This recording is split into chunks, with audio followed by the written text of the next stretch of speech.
Hello, I'm Isaac Hayes III, founder and CEO of Fanbase, and I'm here with a very important message. We are at a turning point in the Black community where we must have equity in the apps we use that scale to billions of dollars. But this time, we own the infrastructure, we own the culture, and we shape the future. And Fanbase is the future. Fanbase combines the free functionality of Instagram, TikTok, and YouTube into an all-in-one platform built for the evolution of social media and monetization. With over 1.4 million users, that's real proof that we are shifting the conversation of tech ownership and equity for creators. So right now, I want you to go to startengine.com/fanbase and invest today. The minimum to invest is $399. That gets you 60 shares of stock in Fanbase at $665 a share. This marks a turning point in Black ownership of social media. If we don't take this opportunity to own social media right now, we will always be customers to our own creations. And that can't go on. So once again, go to startengine.com/fanbase and invest today. We must own the platforms where our voices live, our stories matter, and where our culture drives the world. Thank you. Folks, Black Star Network is here. Oh, no punches! I'm real revolutionary right now. Support this man, Black Media. He makes sure that our stories are told. Thank you for being the voice of Black America, Roland. Hey, Black, I love y'all. All momentum we have now, we have to keep this going. The video looks phenomenal. See, there's a difference between Black Star Network and Black-owned media and something like CNN. You can't be Black-owned media and be scared. It's time to be smart. Bring your eyeballs home. You dig?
Today is Wednesday, November 12, 2025, coming up on Roland Martin Unfiltered, streaming live on the Black Star Network. I am here in Bermuda for the Butterfield Bermuda Championship. It starts tomorrow, and so lots to talk about, and we'll be sharing with you as well. Folks, the nation is on the edge tonight as the U.S. House is less than an hour away from a decisive vote that could end the longest government shutdown in U.S. history. We'll go live to the White House, to the House, tell you what's going on. After 50 days of waiting, Adelita Grijalva is finally sworn in, making history. It took Speaker Mike Johnson long enough. Newly released emails link the twice impeached, criminally convicted felon-in-chief Donald Trump to Jeffrey Epstein. No shock. And one of them says, Epstein says, Trump knew about the girls. That's why they didn't want her sworn in.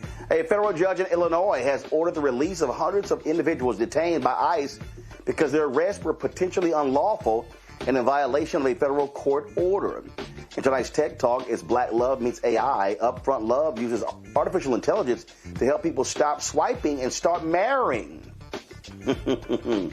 It's time to bring the funk on Roland Martin Unfiltered on the Black Star Network. Let's go. He's got it. Whatever the biz, he's on it. Whatever it is, he's got the scoop, the fact, the find. And when it breaks, he's right on time and it's rolling. Best believe he's knowing. Putting it down from sports to news to politics. With entertainment just for kicks, he's rolling. It's on go, y'all. It's Roland Martin, rolling with Roland now. He's funky, he's fresh, he's real, the best, you know he's Roland Martin now.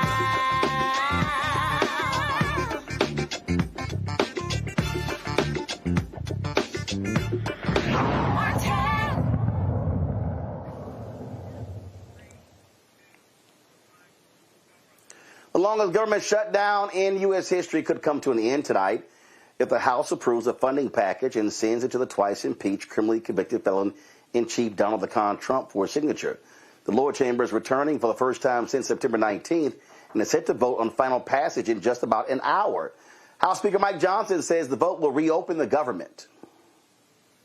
We believe the long national nightmare will be over tonight. It was completely and utterly foolish and pointless in the end, as we said all along. I just want to apologize to any Americans who are out there who still have flight cancellations or delays today. I want to apologize to the many American families who were made to go hungry over the last several weeks, our troops and other federal employees who are wondering where their next paycheck would come from. All of that's on the Democrats. Just never forget, they voted 15 times between the House and the Senate to close your government. And the Republicans tried every single day of the shutdown to open it, and we voted 15 times to do that. They have a lot to answer for, and I just want to say that we're very optimistic about the vote tally tonight. We think this is going to happen, and we're sorry that it took this long. So Republicans are going to deliver for the people. We're ready to get back to our legislative agenda. We have a very aggressive calendar for the remainder of this year. There'll be some long days and nights here, some long working weeks, but we will get this thing back on track. Well, you haven't been working, so let me complain about some long days. House Democratic leader Hakeem Jeffries says Democrats remain opposed to the MAGA spending bill that will gut health care, impacting millions of Americans. House Democrats are here on the Capitol steps to reiterate our strong opposition to this spending bill because it fails to address the Republican health care crisis and it fails to extend the Affordable Care Act tax credits. House Democrats will continue to support our men and women in uniform. We will continue to support hardworking federal employees. We will continue to support our law enforcement personnel. House Democrats will continue to support our air traffic controllers. We will continue to support our TSA agents. We will continue to support our civil servants who have been under attack since day one of the Trump administration. But we cannot support the Republican effort to gut the health care of the American people.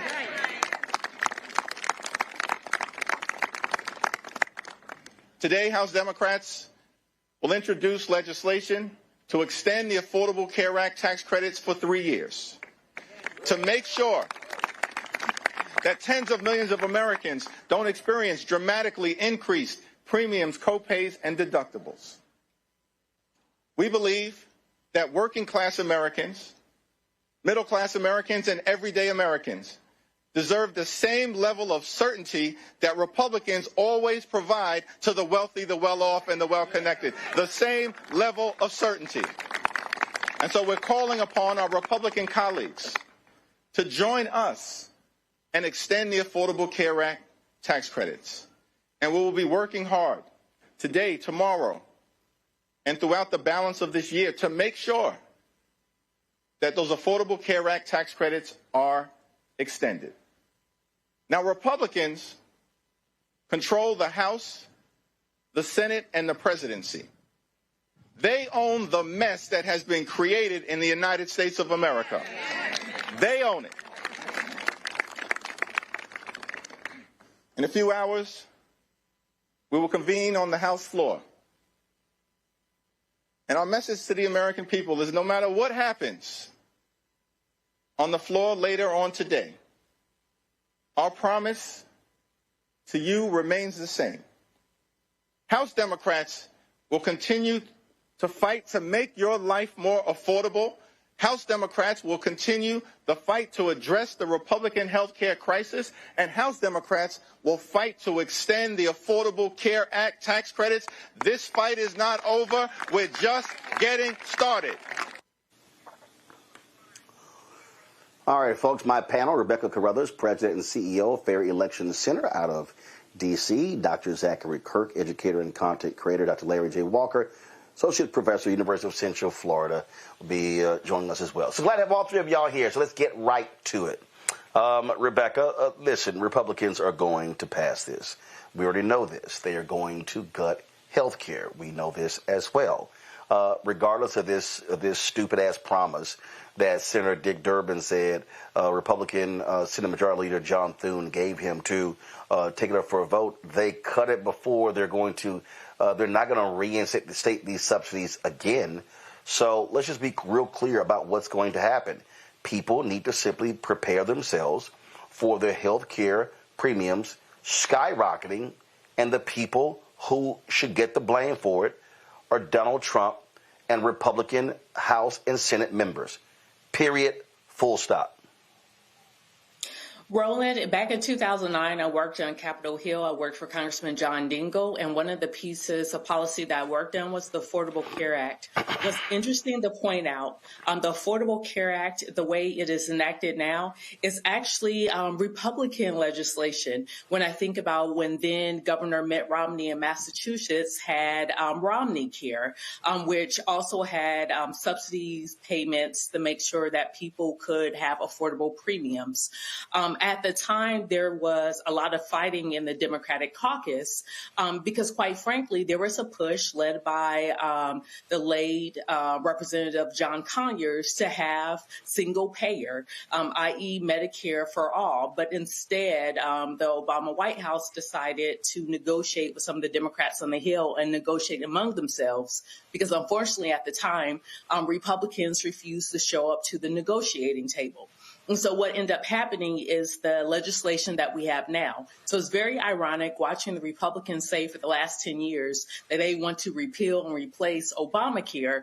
In reality, the reason why they haven't presented an alternative is because this is the type of legislation that used to be part of the Republican philosophy. At this point, the alternative to the Affordable Care Act, if you don't like the Affordable Care Act, is single payer, is Medicare for all. So I'm very curious to see if Democrats in the House start pushing and reintroducing a single payer bill. The thing here, Larry, is simple, and it's going to skyrocket. You're going to have rural hospitals shut down. And a lot of these red state MAGA people are going to be crying and moaning because they're going to have loved ones passing away and folks not being able to get care because they chose to vote for these idiots. Yeah, Roland, this is like what we've seen here, and obviously with the subsidies about to expire, you highlighted red states like Florida in particular. are really dependent on these subsidies. And a lot of people voted for their own demise, which is part of a long history in this country. And Roland, we've talked about in your show the last couple of weeks, folks are getting, notices in the mail that their rates are going to go up dramatically. And what's going to happen is the uninsured rate is going to go up. And you talked about these rural hospitals that'll close. People won't have access. You talk about the disproportionate impact that will have on women who are pregnant. It will likely increase infant and pregnancy mortality rates, and we know how those issues impact Black folks. The other thing is, Roland, is those individuals who won't be able to afford to have insurance anymore, it's going to increase the mortality rate in a lot of these red states who already depend on the federal government disproportionately compared to some of these blue states. And this is going to be a long-term trend. And we're not prepared for the millions of individuals who are going to lose their health insurance. Some who are going to file for bankruptcy, and other issues it's going to increase issues relating to mental health and other, financial strains, not only on parents and grandparents, but also children. And there's also going to increase debt ratios in underserved communities throughout the United States. Look, it is. And so, I mean, I keep saying over and over and over again, Zachary, that sometimes you got to show them better than you can tell them. And these people are going to have to feel real pain before they wake the hell up and go, damn, y'all were not lying. No, we tried to tell you. Repeatedly. And let me tell you who else needs to feel some damn real pain, Roland Martin. The 8 Senate Democrats and the damn leader, Chuck Schumer. They need to feel a little bit of pain, too. Because let's be honest, let's keep it a buck. If they would have just continued to buckle down and hold the line, we wouldn't be back here. Our Senate Democrats, the Democrats in the House of Representatives under Minority Leader Hakeem Jeffries, were fighting with all they had to avoid this outcome. They told the line. They educated the American people. They had the support of not only Black America, but the entire country behind them. Polls were in their favor. Americans showed up in record numbers last Tuesday to make their voices heard when we had a blue wave across this country, and we won in places like Georgia and Mississippi that we didn't think that we would win. Only to have 8 members of the Senate under Leader Schumer turn around, betray the American people, betray their party, and then say, we give up, we cave. For whatever reason they had to do that. So they need to feel a bit of pain too, and I think it's incumbent upon us to make sure they feel that pain. Give these people not a moment of rest. Yes, this is absolutely the fault of Republicans. Yes, this is absolutely the cruelty, the harm that they want to inflict. But in this situation, some Democrats have some blame too. Not all Democrats, but some Democrats. And I want them to feel a little bit of pain too, because we, the American people, we are feeling pain. The 42 million people that were going without SNAP benefits, feeling pain. But I want to emphasize the 42 million people that were impacted by SNAP being allocated, that did not force these 8 Democrats to turn cold and give up. It wasn't the healthcare workers and all the people that are being forced to work that aren't getting paid. That did not make them cave. It was the inconvenience of travel and people that have the means of travel and businesses affected by travel that caused them to cave. Let's not let them off the hook either. Make them feel a little bit of pain. Absolutely. So we'll see where this House debate goes. But again, I think they have the 218 votes. It's going to be very narrow because they only have a 3-vote majority in the House. But we'll keep you all abreast of what's going on there. Going to go to a break. We'll be right back. Roland Martin Unfiltered on the Black Star Network. They said the quiet part out loud. Black votes are a threat. So they erased them. After the Supreme Court gutted the Voting Rights Act in 2013, Republican legislatures moved fast. New voter ID laws, polling place shutdowns, purges of black voters from the rolls. Trump's Justice Department didn't stop it, they joined in. In 2018, his DOJ backed Ohio's voter purge system, a scheme that disproportionately erased black voters. Their goal, erase black votes and political power. Yeah, that happened. These are the kinds of stories that we cover every day on Roland Martin Unfiltered. Subscribe on YouTube and download the Black Star Network app. Support fact-based independent journalism that centers African Americans and the issues that matter to our community.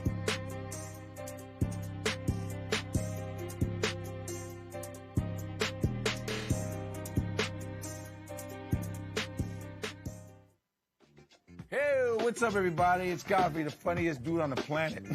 And you're watching Roland Martin Unfiltered.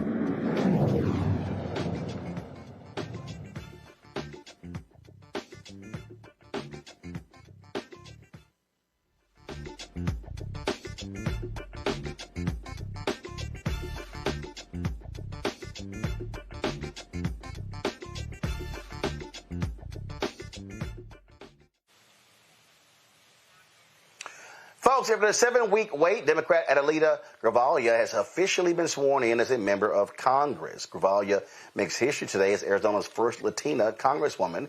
She's following in the footsteps of her father, the late Representative Raul Grijalva, who served more than 2 decades in the House before passing away in March. Typically, lawmakers elected in special races are sworn in immediately, even when the House is not in session. However, Speaker Mike Johnson delayed Grijalva's oath, stating that he would have to wait until members return from their break. Well, he actually was doing this because of the Epstein files. Johnson ignored repeated calls from Democrats to let Grijalva take her seat, especially since he had sworn in 2 Republican members earlier this year while the House was not in session for business.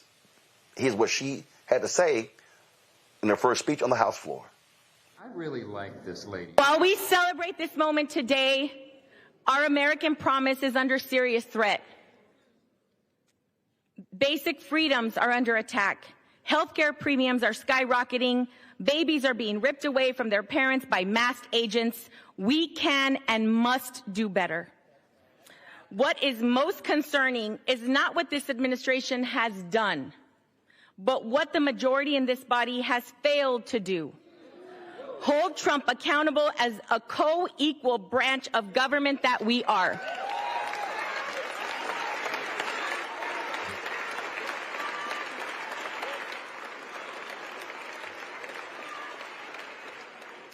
It has been 50 days since the people of Arizona's 7th Congressional District elected me to represent them. 50 days that over 800,000 Arizonans have been left without access to the basic services that every constituent deserves. This is an abuse of power. One individual should not be able to unilaterally obstruct the swearing in of a duly elected member of Congress for political reasons.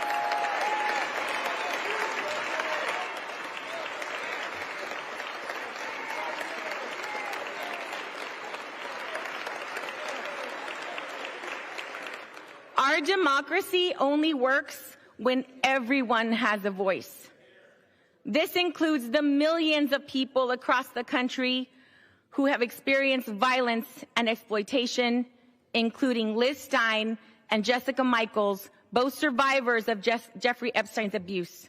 They are here in the gallery with us this evening. Thank you for being here.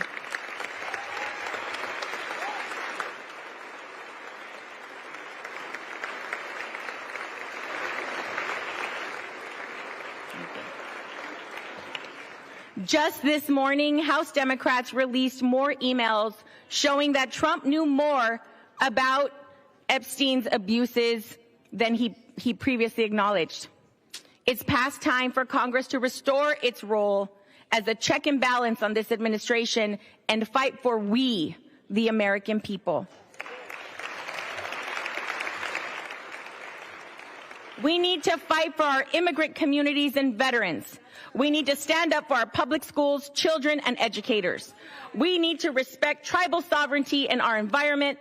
We need to stand up for LGBTQ+ rights because that's what the American people expect us to do. Fight for them. That is why I will sign the discharge petition right now to release the Epstein files.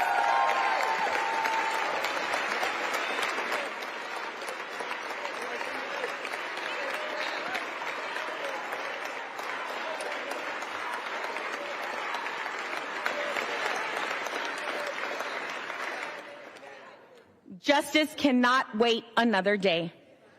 Adelante, mi gente. Muchas gracias. Thank you very much. I yield back. Speaking of the Epstein files, as Congress prepares to vote on the release of the remaining documents Over 23,000 pages have already been published by the Republican-led House Oversight Committee. A lot of that was already released. Democrats on the committee released 3 key email chains sent between 2011 and 2019, which were obtained from Epstein's estate as part of their investigation into the convicted sex offender's case.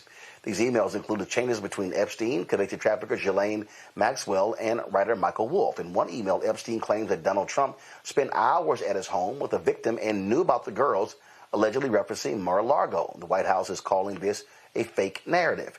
Virginia Giuffre, the woman named as a victim, insists that Trump was never involved in any wrongdoing. Notably, none of the emails were sent to or received from Trump, and most of these conversations occurred before his presidency.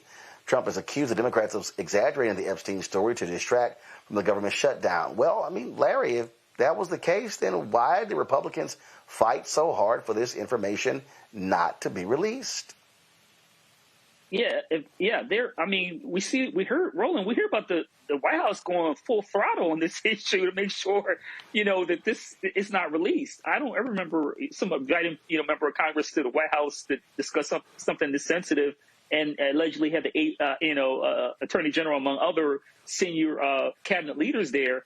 They're in full panic mode, and eventually all this information is going to come out one way or the other. And the reality, Roland, is that I think that the issue is that we're forgetting that there are individuals, women who were young ladies who were victims of sexual assault, and that should be the core issue. And anyone with a conscience should want to make sure that anyone who knew or was involved is held responsible. And you can't suggest that you're some kind of Christian or have other religious beliefs and morals and believe otherwise. And I don't care what party affiliation it is when it comes to individuals who are involved. Everyone should be held accountable.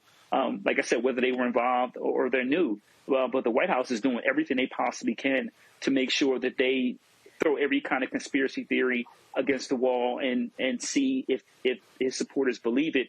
And Roland, unfortunately, I believe a lot of them are. That's what's cracked me up, Rebecca, that if you just want to insist Trump wasn't named, Trump had no involvement, blah, blah, blah, okay, then you should be saying, hey, release everything. Roland, I'm old enough to remember last summer when there were speculations of who was in the Epstein files. And on social media, there were a purported list of names of folks.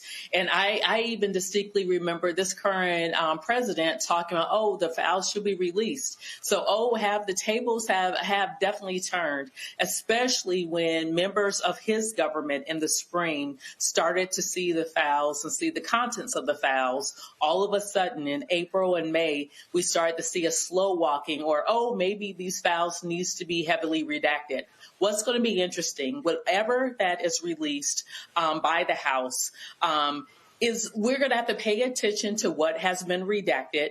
We also have to understand that an administration that has been hell-bent on not releasing the information in these files might have had access to these files before they were released. So there are some things we're going to have to take with a grain of salt. But I'm calling all of those trained journalists out there. If you are a journalist, if you have a platform, make sure you're working with reputed professionals to make sure you could comb through what's being released so you can understand how to talk about it.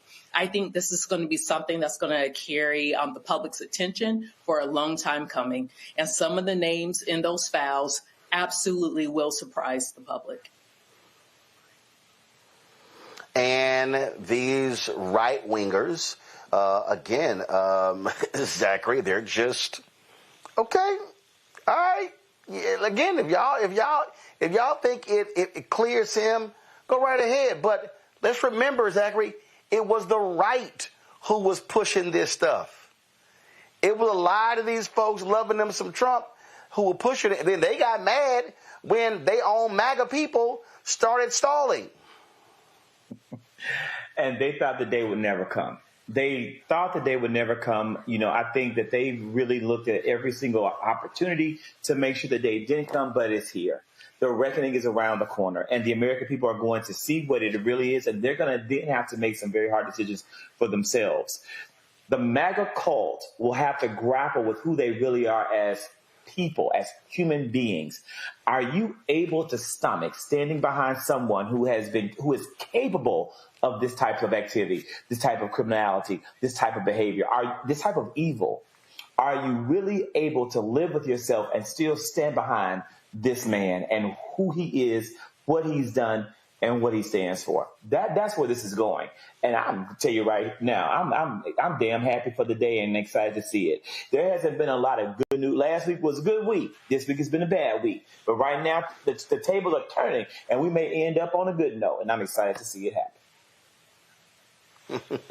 All right, a lot of folks are not feeling good right now. This government shutdown has caused a lot of financial distress for millions of people, whether from being laid off, not getting paid, or not receiving SNAP benefits. Folks have suffered in some way. In July, Wallet Hub, a personal finance website, publishes findings on the states with the highest levels of financial distress. The ranking was based on various factors, including bankruptcy rates, average credit scores, and the frequency with which residents search for terms indicating financial trouble, such as debt and loans. According to Wallet Hub, the state facing the highest financial distress, Texas, red state, followed by Florida, red state, followed by Louisiana, red state, followed by Nevada, red state, followed by South Carolina, red state, followed by Oklahoma, red state, North Carolina, red state, Mississippi, red state, Kentucky, red state, Alabama, red state. I mean, we could go on and on and on and on with this, and you understand what we're getting here.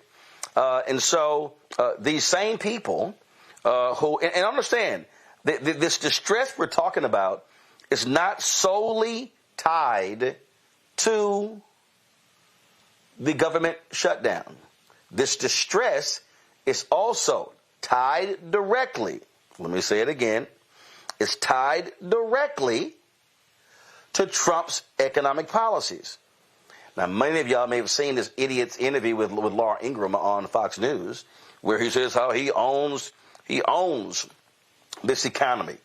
But also, you have to come to grips with the reality of his role in causing this economic harm. Now he's trying to float out here this idea of, we're going to give everybody $2,000. Yeah, Congress has to pass that. Let's see if they do that to add to the debt. Morgan Harper joins us right now, Director of Policy and Advocacy at the American Economic Liberties Project out of Columbus, Ohio. Morgan, glad to have you here. So, Morgan, do you find it interesting when you see Scott Bassett going on television and Trump, all these different people, and how all of a sudden it's like, yeah, the economy's done, yeah, it's a problem, and how they were lying to themselves, trying to dance out of this, but they cannot deny. Trump keeps lying by saying, oh, everything is going down, price is going down. He's lying. Yeah, I think that there was this false sense among some, not among us on this show, and certainly not with you, Roland, that there was some grand plan to what these guys were doing, that there was going to be this moment where everything turned, and then we would see the fruits of all of their proclamations about how they were going to bring America back and make the economy stronger than ever. And month by month, we've steadily seen, even as maybe the stock market continues to rise, the reality of what economic life is looking like for a lot of Americans and the vast majority of Americans is telling a very different picture. I mean, I saw something today, the administration citing data from DoorDash to prove that the economy is strong. I don't know if you saw that, Roland, but you have the CEO of, I think by definition, we can all agree is an exploitative company to its workers. They don't even want to claim that they are workers, the independent contractors that they refuse to call workers to give benefits, that they're saying, oh, the basket of goods that people need for breakfast is going down, so the economy must be strong. And we have the White House, that the administration, the national government that is citing this company as proof that their economy is strong. You can't make this stuff up. I would dare say that the people in those 10 states where they have a lot of economic distress, I would dare say they aren't using DoorDash to deliver food.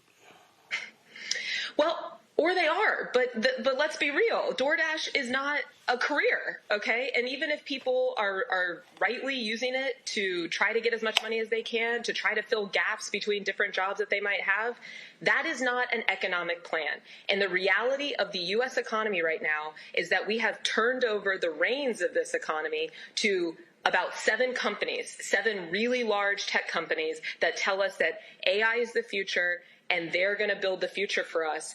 And what we are seeing on the ground are things like data centers that we as taxpayers pay for, that are a nuisance in communities, that are fueling this supposed great technology that's actually ruining the lives of young people.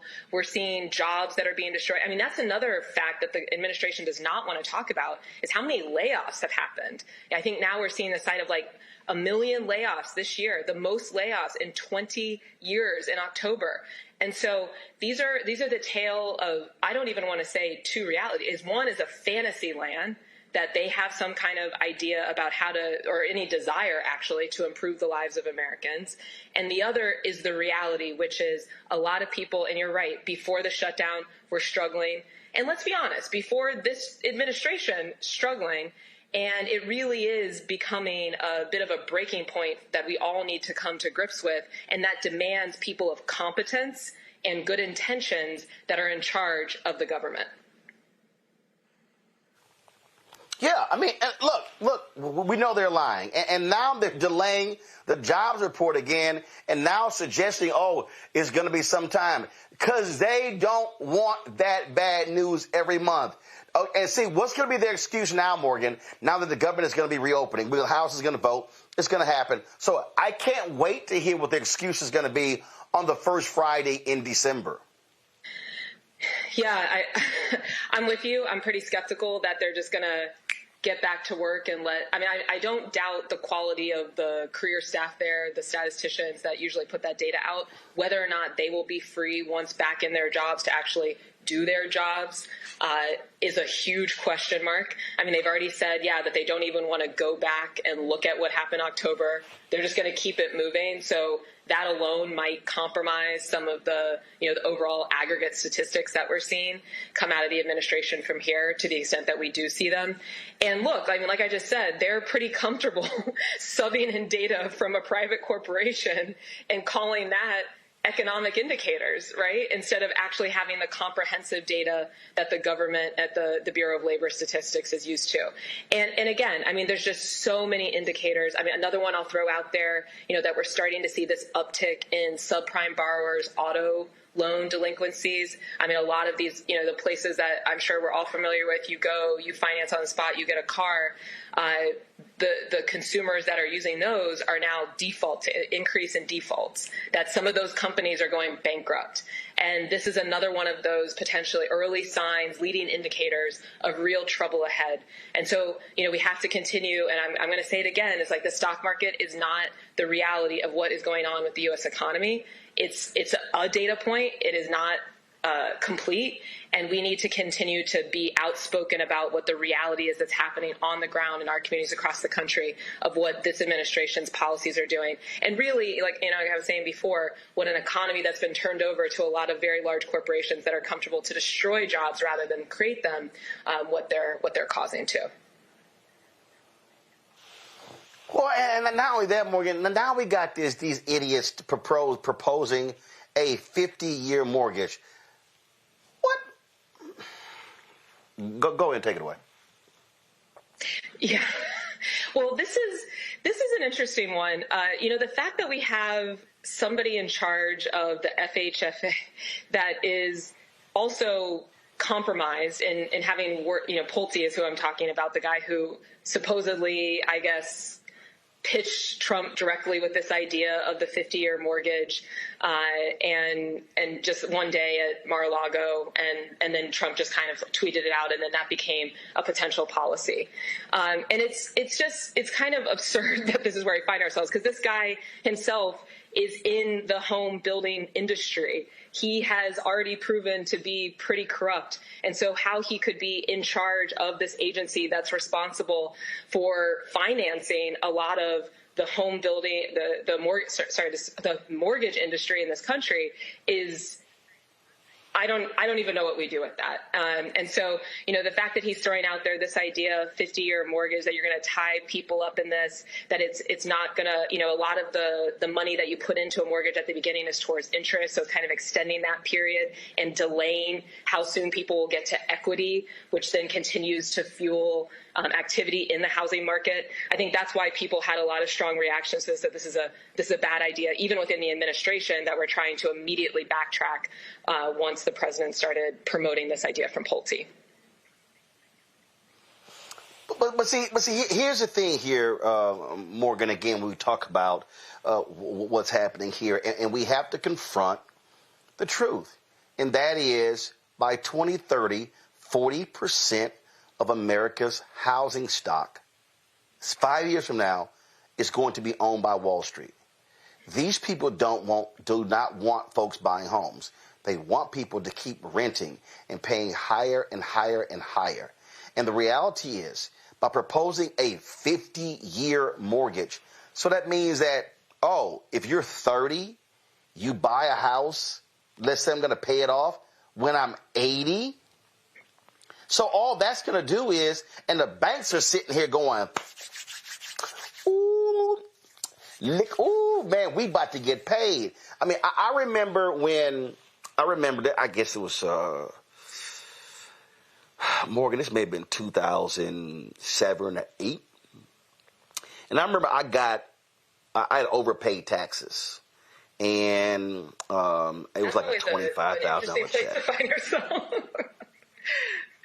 I don't do that. So I overpaid. Actually, it happened a couple times. I overpaid taxes, got the money back, and I immediately applied it to the house I owned.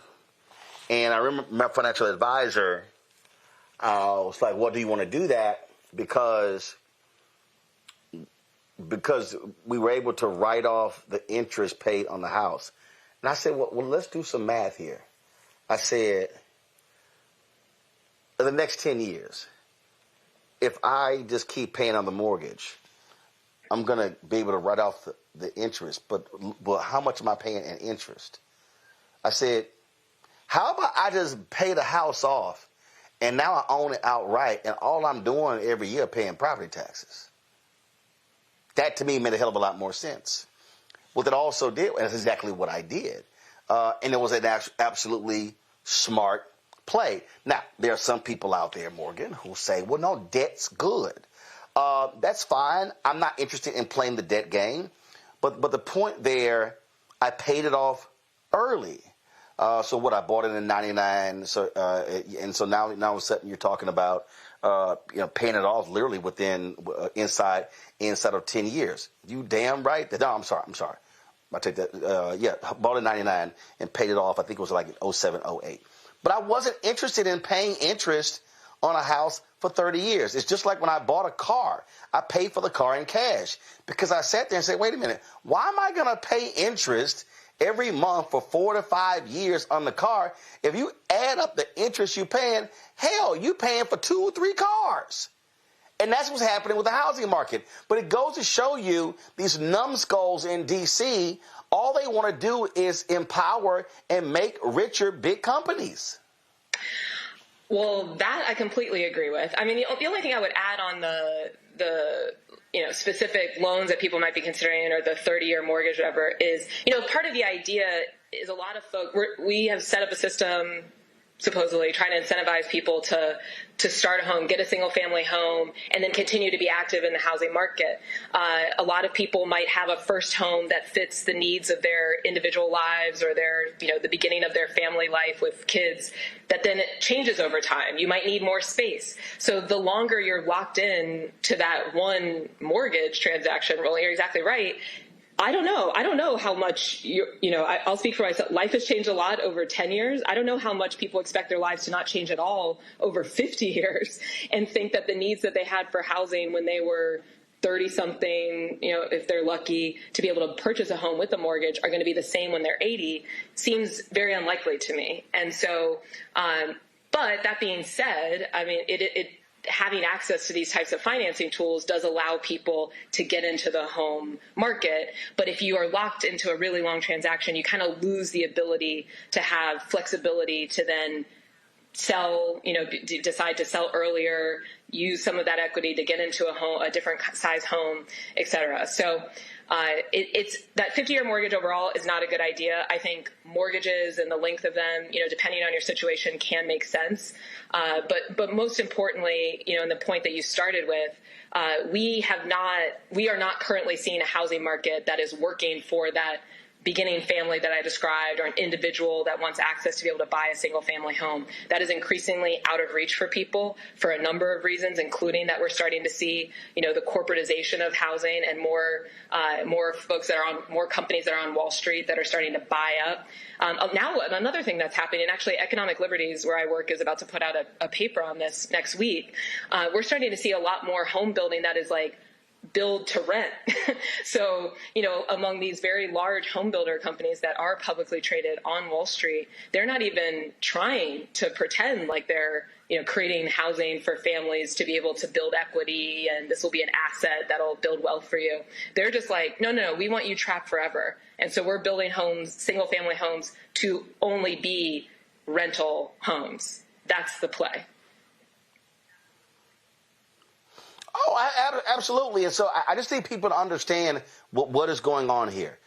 Donald, the tech people, the real estate people, the banking people, all these people, the billionaires who are supporting Donald Trump and raping and pillaging the U.S. economy, they want this pain.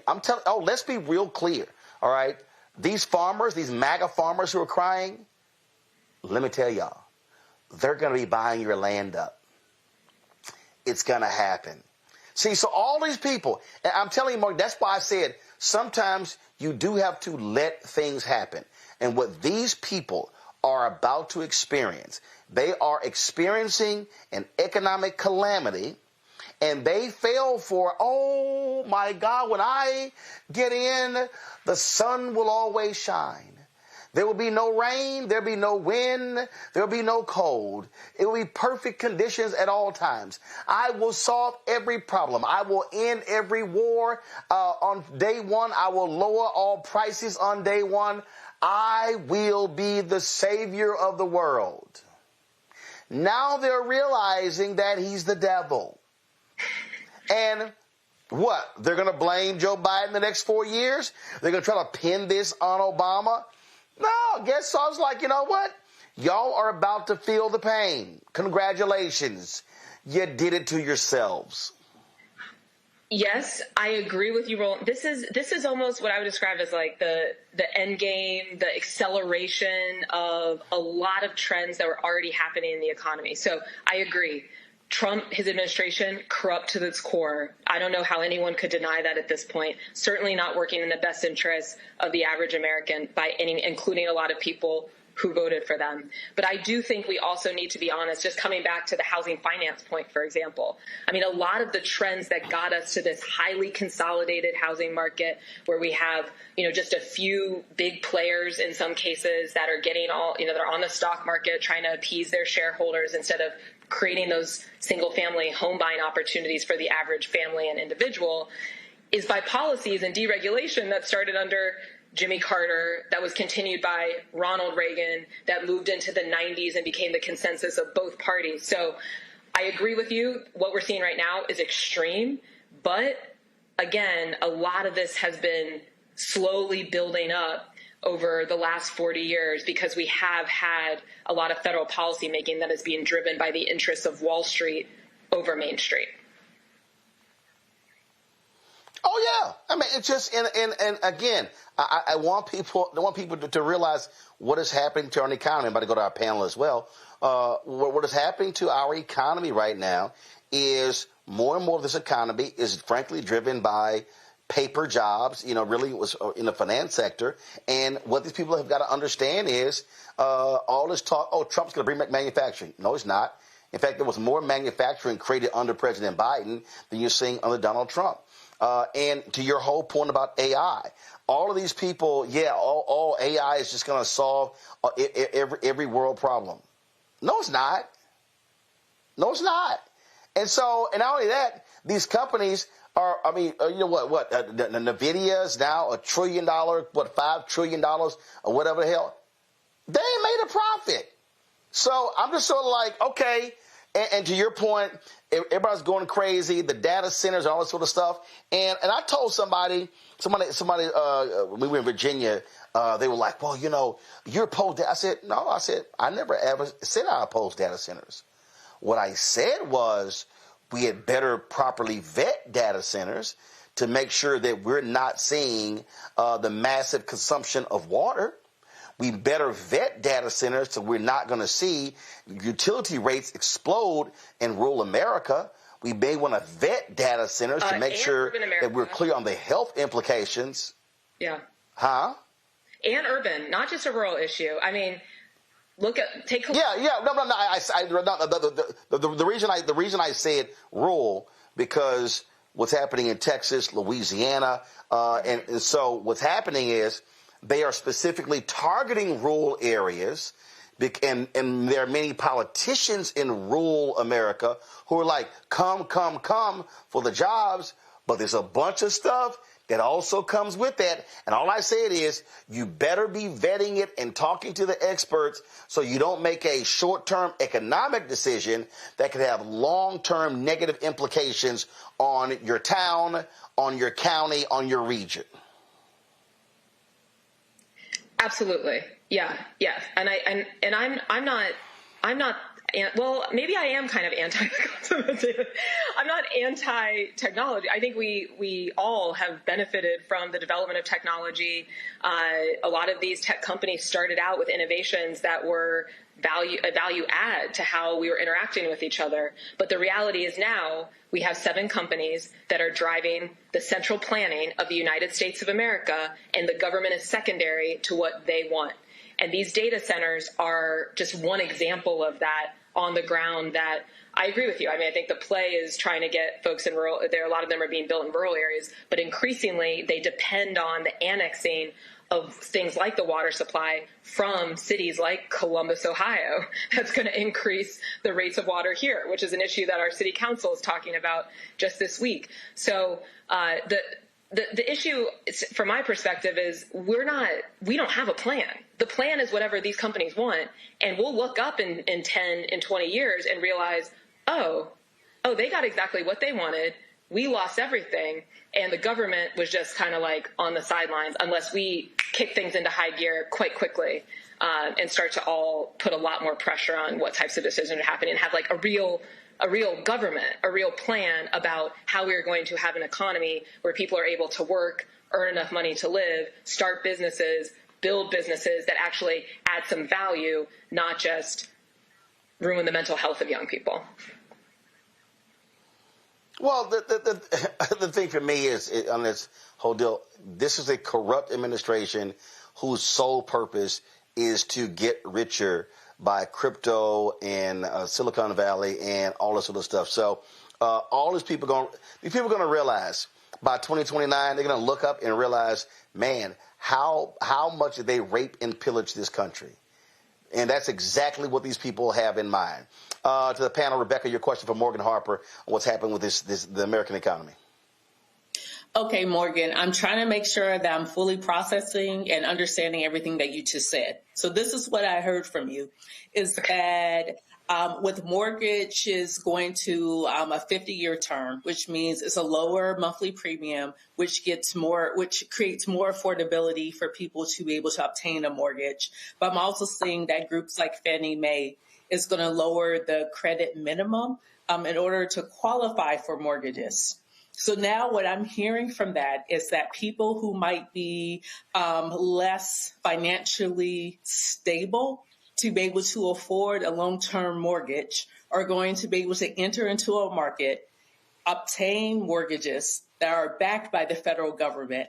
And if they default, these companies may be predatory who are giving these mortgages to these people will still be able to get their money back from the government in the case of a default. So this feels very 2006 to me. Is this what I'm actually hearing? Am I processing what you're saying correctly?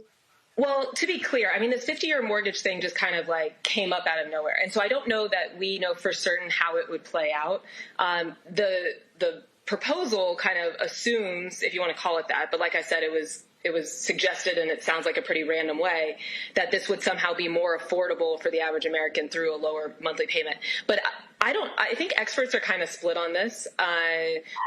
With, whatever the impact on interest rates is, it might offset whatever, that the decrease in the monthly payment. So it's not totally clear that it would be cheaper. But the point that I was making is that it's going to lock people into these transactions for a longer period of time and limit their ability to potentially, refinance or trade up to try to get into a bigger house, or maybe whatever house you lock this financing in for, you want to downsize at some point before you turn 80, after 50 years of having the mortgage. And so then you're going to be a little less agile to be able to do that.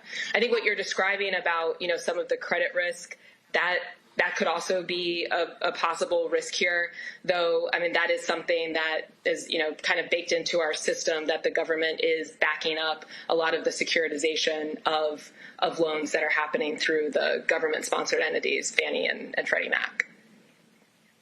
Roland, can I ask a follow-up here? Zachary. Yep. Go ahead.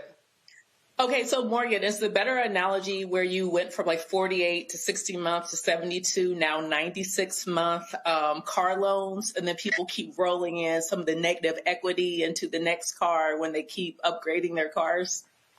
I think it is kind of a good analogy. And again, I haven't looked deeply into this 50-year proposal because it hasn't really been something that's been suggested before. But yeah, it's not, even if in the moment it's getting you to something that feels like it's more affordable, if long term it's just locking you into this relationship with this one lender, and then they're able to securitize out of that long relationship with you to get more money out of putting the equity of your transaction on the stock market. Well, that is almost always a good deal for big banks and less of a good deal for the average consumer who's taking out that type of loan. Zachary. Morgan, it's really mind-blowing, and it's really great information that you're giving us. One thing that's really baffling to me is how, President Trump is using the bully pulpit to push on Americans the concept that there isn't an affordability crisis, that these issues that we know are real aren't real, that we're somehow imagining them, that when we go in the grocery stores, prices aren't higher, that when we're trying to get homes, it's not harder.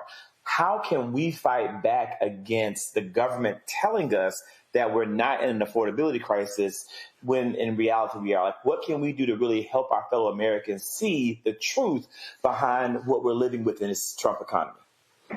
Yeah, I think this is an area where we can use the positive aspect of some of the technology and the firms that we're talking about is to tell our own story. You don't have to wait for the media to decide what you're saying is accurate or important to know. Just kind of like hit the grocery store. I would love to see people in reaction to this DoorDash survey of the American economy and how it's doing, that breakfast is going down, to do their own little basket of goods and let the DoorDash CEO know what's actually happening. Even better, add a layer onto it, how much you make in a week using DoorDash and how much of your expenses that covers. That would be interesting content. I think that would be content that would get the attention of hopefully people's elected officials and eventually trickle up to the president and media who's covering his promotion of these things and kind of like give them fodder for questioning what he's saying. We've got to all recognize that we have a role to be playing here, and we're in a full-on war for the future. And I don't really use that term lightly, but I think that's where we're at. We have one of the most corrupt administrations in history. Not that corruption didn't exist before, but it's extremely blatant with this administration. And they're going to try to get as much out of it as they can while they can, and don't really care about what's left on the other side for the rest of us. So I think this is the time for all of us to consider ourselves really active in this fight and sharing our own story about the reality of what's going on. Larry. Yeah, Morgan, I get the feeling with all these economic indicators, I'm getting really the vibes we saw in a recession during Bush Jr. Term. And let me give an example of what I mean. I saw in the newspaper, Baltimore Banner, a couple weeks ago about this New York-based venture company EGBE, I believe, that bought all these properties in Baltimore and then defaulted on all the loans. And you talked about, kind of Wall Street, and we talk about Baltimore, the scene that drop in crime. But then you take it that this company bought all these homes and now defaulted, and the economic impact that's going to have. And I wonder if you can make that connection between what we may see in terms of some, foreclosures and how Wall Street is contributing to this issue. Yeah, I'm not familiar with that company. So was that was like a large property owner in Baltimore? Are they national? Do you know? Yeah, they're based out of New York, venture capitalists, and they apparently got all these loans and bought all these houses in Baltimore, then defaulted. Interesting. Yeah. Well, I mean, and again, I don't know that specific company, but generally what's happening in the housing market is this connection to Wall Street. I mean, this idea that we just had, like we had before the 1970s and deregulation, the system was very different. That was a situation where you would have a whole different sizes of banks that were lending to builders to produce single-family homes of different sizes, homes that would meet people at different income levels, and that was all financed by the federal government. When we deregulated, we kind of took away that layer of the banking industry that would support a different range of home builders, many of whom were rooted in their local communities to be able to meet the needs of that market.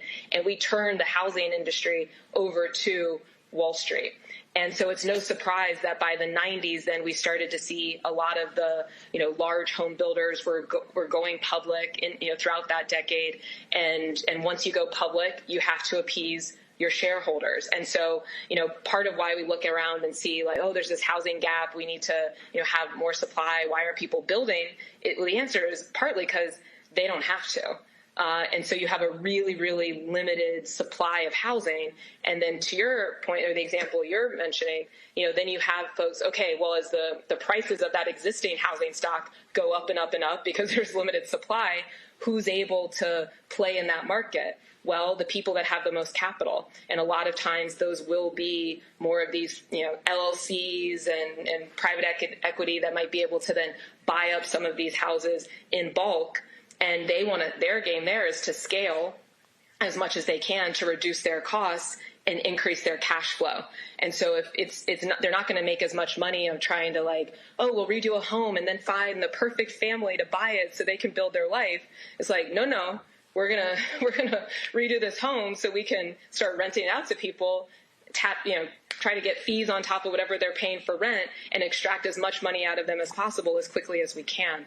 Now, if some of those companies then decide to start making risky bets with their portfolio of housing, like you say, happening potentially with this group in Baltimore, well, then they go under, and then that just eliminates a whole set of what was, maybe even not that affordable, but at least some significant chunk of a housing market in a particular area that might have been available for people who are renting.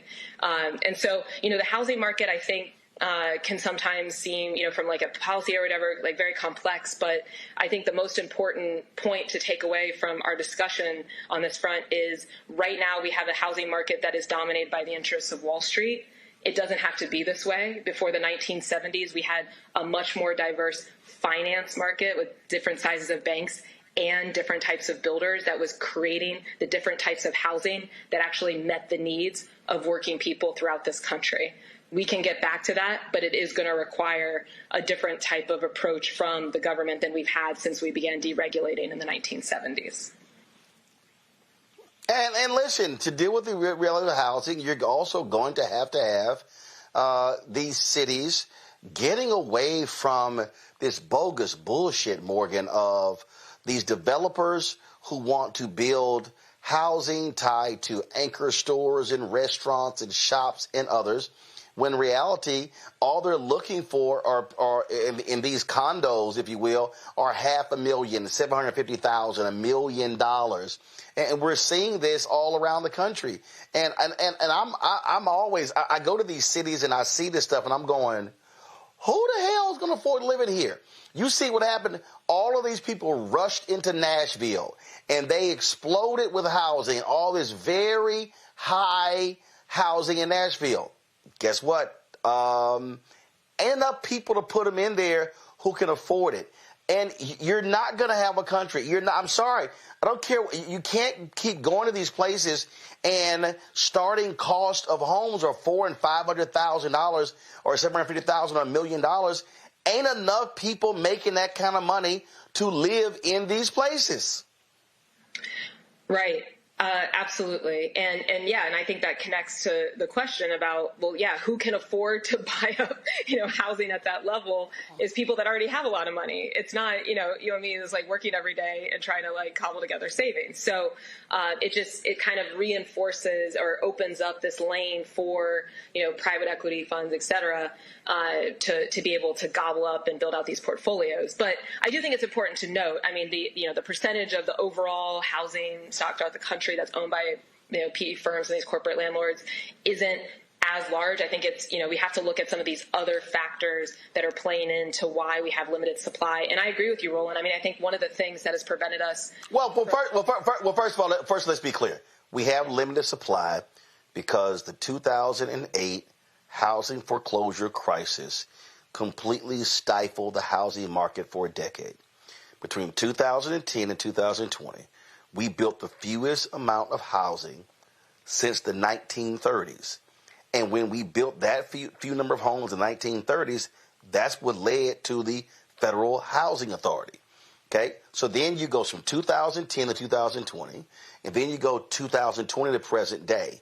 So we're now in the second decade where we are building fewer houses than we built since the 1930s.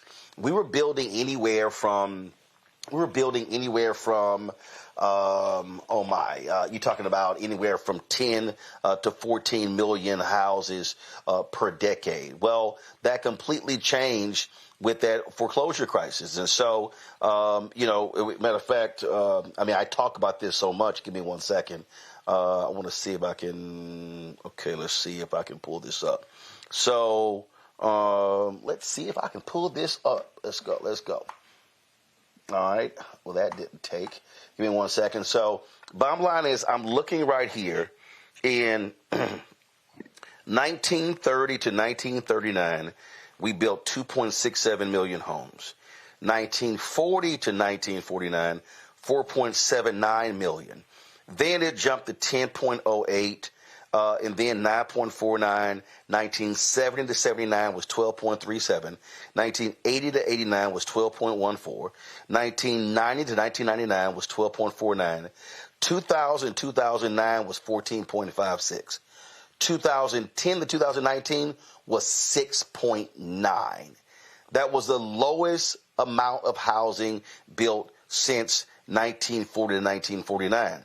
And so that's what we're facing. The home foreclosure crisis, what took place, those subprime loans, all that financial chicanery from Wall Street spooked developers. And we're now here we are in 2025, still dealing with an issue that was exacerbated and created in 2008. Yeah, I agreed with that. The other thing I would note, though, is that after the financial crisis, some of the government's responses to that they gave preferential treatment to larger developers in the form of like tax credit. You're going to love this paper we're putting out, Roland, so I'm going to make sure to send it to you when it comes out next week.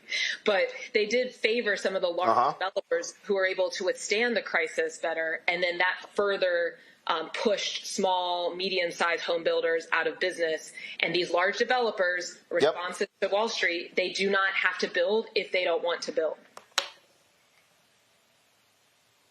And again, one of the other big mistakes, and we just have to be very honest here, it was a mistake of the Obama administration Bush, then Obama, to bail out the banks and allow them to use that money to fortify their balance sheets. And what did they do? They held onto those homes, Morgan, and they then said, we no longer have distressed properties. So now we're going to hold on to these homes. And then when the real estate market, housing market rebounded, they then began to sell 20 and 25,000 blocks of homes to private equity. And so you were a husband and a wife, and you were looking, you saved your money up and you got your credit straight, and you were looking to get your first house, you couldn't compete against private equity. And so we saw this take place in Arizona. We saw this in Texas. We saw this in Georgia. And so now all of a sudden, that also contributed to the problem, because you had people who normally, the cycle of life, who normally should have been making their way from renting into owning, they couldn't compete when the banks unloaded all of those homes to private equity. Yeah, absolutely. I think that this is a really important conversation for us to be having, especially as we look ahead to the next couple of years. To, you know, there's going to be, I mean, we've already seen the start of election season since last week, but this is one of the areas where I do think it's really important that we're honest about some of the mistakes that were made, so that we can actually start to fix, you know, some of these problems. The other thing I would note is, you know, just talking about the interplay between like local government and some of the federal or the national trends that are happening. You know, what we've also seen is, as some local governments, you know, maybe has a strong leader that's trying to put in more, you know, tenant protections or limitations on just how much, you know, how many fees a landlord could charge or whatever, you know, then those landlords that are often operating as these LLCs, the kind of like more regionalized or nationalized housing portfolios, are just packing up shop and moving to the localities where they don't have as many rules in place, right? And so it's kind of this like regulation arbitrage is like, oh, you're trying to tell us what we can and cannot charge people. Well, we just want to get out of this state altogether, and we'll go where we can treat people like shit and get as much money from them as possible. So again, you know, I think that is another reason to call for, you know, more of like a national strategy. But yeah, really, really important to reflect on how we got here. And again, so I know there are people who are watching who are saying, oh my God, y'all are just going down this path and it's absolutely driving me crazy. But I need people to understand that when we're having this conversation, y'all gotta be prepared for what's about to go down. We are seeing, Morgan mentioned earlier, the massive layoffs. You hear, look, I just got earlier today, Omnicom or whatever the hell, there was an ad agency, IPG, that bought them, you know, they're sitting here laying off some 3,200 people. What AI is going to do, I mean, Amazon, what they're about to do. And so all of these people who are claiming AI is going to be the savior of the world, we're going to be talking about hundreds of thousands of jobs. And these are going to be, Morgan, highly educated, some college degree, high school diplomas. People need to understand what's about to go down. And I'm telling you, it's going to be ugly. And these tech tycoons and these billionaires, they don't care. They are operating. Look, these company CEOs, CEO pay has never been at its largest in American history. The gap between the average pay of a worker and the CEO has never been this high. And so folk better buckle up, because what we have right now in Washington, D.C., with this corrupt White House and with Republicans controlling the House and the Senate, is, if you are big business, if you are billionaires, you're oligarchs, if you are these type of people, you are in the best position to do whatever you want without any government oversight. Donald Trump is letting all those people, the Consumer Financial Protection Bureau, hit. They are letting those people walk free. And we are about to see corporate America run amok, because you've got an administration that says y'all can do whatever y'all want. And all that bullshit with Republicans and the American worker, it's lies. They are not standing up for the American worker, and that's a fact. Final comment, Morgan. Two final points. One, I mean, everything that we've just talked about with the housing market is somewhat unique because of how much the government's involved with the housing market, but in some ways not. The financialization of these large housing and home builders is the same dynamic that's happening across the economy, like, you know, United Healthcare, airlines. These companies are as much banks at this point and playing financial trickery than actually like adding or building product or providing a service. I think that's important for all of us to understand. The other point I would make, and ending on a somewhat more positive note, is, there's an alternative path. We have built things before. We can have an economy that's rooted in that. I think none of us have to look very far in our daily lives and see problems or issues that we could apply some skill sets and talent to and improve the lives of everyone and ourselves around us. So let's focus on that. And those are the kinds of plans we need to be putting together when we hopefully get to the next phase of all this. Yep. Morgan Harper, we appreciate it. Thanks a lot. Good to see you. Thanks, Roland. All right, then. Final comment with the panel. Rebecca, I'm telling you, I guarantee you there's somebody there like, okay, man, my eyes are glossing over, this stuff you're talking about. But you're not going to see, and I'm telling you, I spent 6 years at CNN, and if you turn to CNBC, if you turn to Bloomberg, they are not having conversations about this economy, about how it's impacting workers. They are not. Because I need people to understand the financial networks, they treat the stock market like, okay, I'm at the PGA, I'm here in Bermuda for the Butterfield Bermuda Championship. Birdie, eagle, birdie. They don't celebrate bogeys and double bogeys. They want to see basketball scores higher. They want to see more touchdowns in football. They are economic cheerleaders. These networks do not want to bring any real understanding. They are focused on Wall Street. They are focused on CEOs. They're not focused on the people who work for government, who supply their pension fund dollars is what drives Wall Street. They ain't talking about those workers. And so people need to understand what we are about to embark on is a dramatic reshaping of the American economy. And with this nutcase in the White House and with these Republicans controlling Congress, they are going to let corporate interests do whatever they want. There are no restraints, and that is absolutely scary, Rebecca. Roland, we spent about the last 50 minutes of the show talking about the economy. The reason why that's so important is that over the last few weeks, we've been talking about the government shutdown, the immediate impact to federal government workers. We've been talking about folks across the country who receive SNAP benefits and who haven't been able to use those SNAP benefits since the government shutdown. But while we were all talking about those very pressing issues, and those are very pressing issues, those are also short-term issues. What was happening is these large corporations, these oligarchs, were having conversations about trillion-dollar evaluations of their companies. I just want that to sink in for people. I remember 20 years ago, the idea of being a millionaire, having $1 million liquid cash in the bank was a very big deal. That same $1 million of cash, if you're fortunate or lucky enough to have that in your savings, it doesn't go very far now. Just the scale, like you talked about, by 2030, when we're looking at all of these oligarchs, how they are literally carving up the American economy, and they're taking taxpayers' dollars, and they're figuring out how they get to spend it, how their companies could be subsidized. It's a completely different game that's being played here.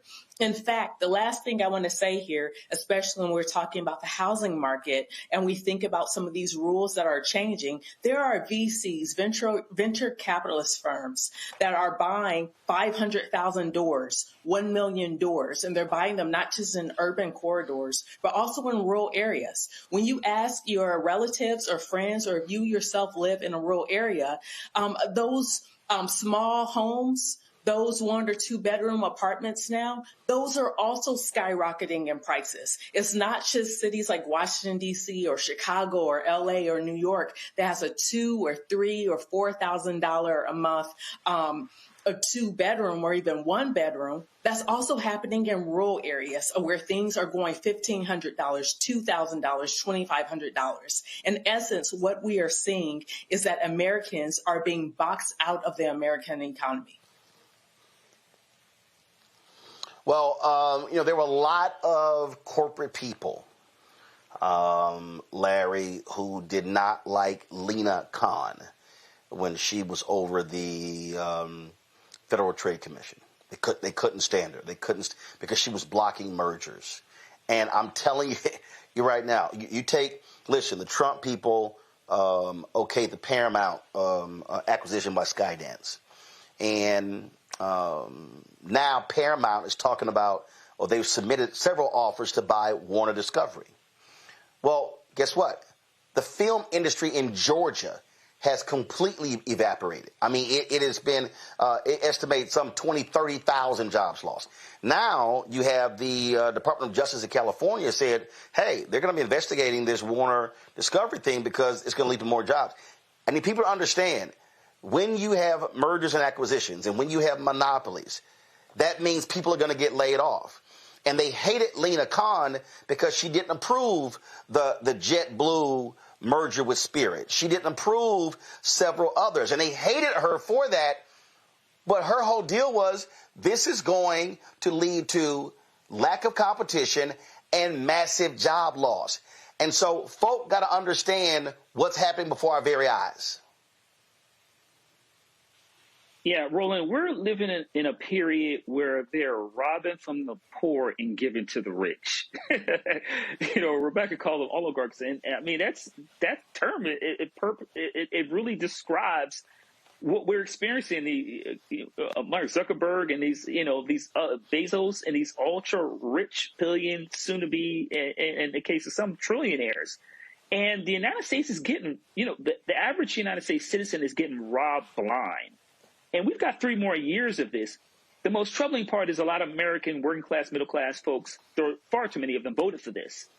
And the economic despair that this country is going to experience between, we talked about Affordable Care Act subsidies, the dramatic increase in the unemployment rate, particularly we talk about, certainly we see with the black community, what is 7.4%, whatever it is right now. In addition to that, the number of bankruptcies. And then, I shared the story. I talked about what happened with this venture capitalist firm, which Rebecca, talked about that in terms of what they're doing. They're robbing, they're undermining what the American dream is, and they're robbing us blind. And the administration doesn't care. Throw me $1 million for the ballroom, or come give me a gold cup with my name on it, or a crown, and I'll bless you and tell you to go on and continue to rob the poor folks. And I just don't, Americans don't know the level of despair we're going to experience over the next couple of years. We're already in a recession. I hear this, let's talk the last couple of weeks of we're getting there, but we're already in a recession. Well, Zachary, here's a perfect example. This is just understanding where we're going. You take a McKinsey Scott. McKinsey Scott has donated the last 5 years close to $700 million just to HBCUs. Yet if you look at the giving, of Elon Musk, Jeff Bezos, they got more money than her. Don't come close. Now, granted, she's Jeff Bezos' ex-wife. I was reading a story how Warren Buffett, there was a giving pledge where he agreed to give 99% of his wealth away before he passed away. Well, then, so I saw a story that said, it was like, I think it said 23 people agreed to it or something like that, but only 9 are continuing with it. So why am I stating that? Because what we're now facing, let's make more.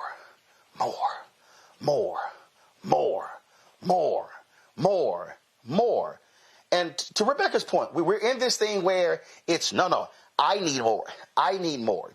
And so there's a larger concentration of America's wealth in the hands of the richest of the rich. And the only way they can make more is if everybody else makes less. That's the only way. And they don't care. Because now it's about, hey, I need a bigger yacht. No, I'm sorry. I'm Jeff Bezos. I need a second yacht to follow my large yacht because I need the second yacht to carry the stuff on it that we can't fit on the large yacht. And it's my private plane. I mean, it goes on and on and on, and it's actually not about people. And I'm telling for the people who are sitting here, all of these people who thought Trump is their savior, the Democrats have forgotten the working class, the Democrat. I'm like, oh, y'all are about to see these rich folks get more wealth than they could have thought about in the next 3 years. It's going to be ugly. And it's a whole bunch of MAGA voting people who are going to make you be crying, oh my God, what happened? And all we're going to do is, we tried to tell you. It is ugly. It's going to get a lot ugly. It's going to be as ugly as J.D. Vance after a weekend with Peter Thiel. Speaking of the filthy rich and the filthy people in general. Roland, you brought up and mentioned earlier Lena Khan, and it's so crazy that you brought her up because I was reading about her today and the work that she is now doing with Zohran Mamdani's mayoral transition team. And it's really great to see people who are in regards really focused on progressive economic policies being kept into the spotlight to do the work. You talked about Jeff Bezos and you talked about Elon Musk and how they're not giving. Roland, they're giving. They're giving. They're giving to Donald Trump. They're giving to the former East Wing of the White House that's now being turned into some kind of ballroom and maybe some kind of escape bunker. Like they're giving. They're just not giving to the American people. So huge shout out to Mackenzie Scott. So thankful for the work she's doing to stand in the gaps as our HBCUs are consistently losing funding, as the American people, the American worker are consistently being hurt by these policies. And yeah, this is absolutely the time frame when the American billionaires are moving to gain more money and gain more wealth by the policies being put in place by the Trump administration. But you know what? That's our fault. That's your fault. That's my fault. That's the viewer's fault, because we're the ones making the money. They are giving us less. They're working us more. And we have the onus and the responsibility to stop this lies with us. We have to fight back. That's why during the upcoming economic blackout, we got to fucking black out. We've got to black out. No shopping, no buying. Crush the sales for Black Friday. We have to hit Amazon where it hurts in the same way that we hit Target where it hurts. We got to hit Sephora where it hurts because they want to mock us. We have to do our part as the people to fight back with every means possible. And that's why I'm all about what's coming this month of the boycott and what will happen afterwards. Because yeah, the government's going to continue to give them breaks. The government's going to continue to help them get rich. But we have the economic power to hold back and to stop it. And we have to exercise it. All right, folks, hold tight 1 second. We come back. A federal judge has something to say to ICE for illegally arresting Americans. You're watching Roland Martin Unfiltered on the Black Star Network. Folks, the conversation we're having here ain't been held elsewhere, and so this is the best place for you to get this kind of information. So do us a favor, support the work that we do. Join our Bring the Funk fan club. Your dollars make it possible for us to do the work that we do, and so we certainly appreciate that. If you want to contribute via Cash App, use the Stripe QR code. You see it right here in the bottom left-hand corner. You can use that for credit cards as well. PayPal's R Martin Unfiltered, Venmo's RM Unfiltered, Zelle, Roland at RolandSMartin.com, Roland at RolandMartinUnfiltered.com. Checks and money order, make it payable to Roland Martin Unfiltered, P.O. Box 57196, Washington, D.C. 20037-0196. Back in a moment.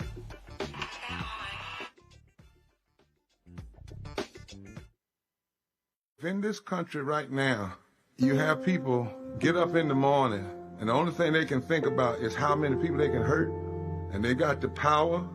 That's the time for mourning. For better or worse, what makes America special, it's that legal system that's supposed to protect minorities from the tyranny of the majority. We are at a point of a moral emergency. We must raise a voice of outrage. We must raise a voice of compassion. And we must raise a voice of unity. We are not in a crisis of party versus party.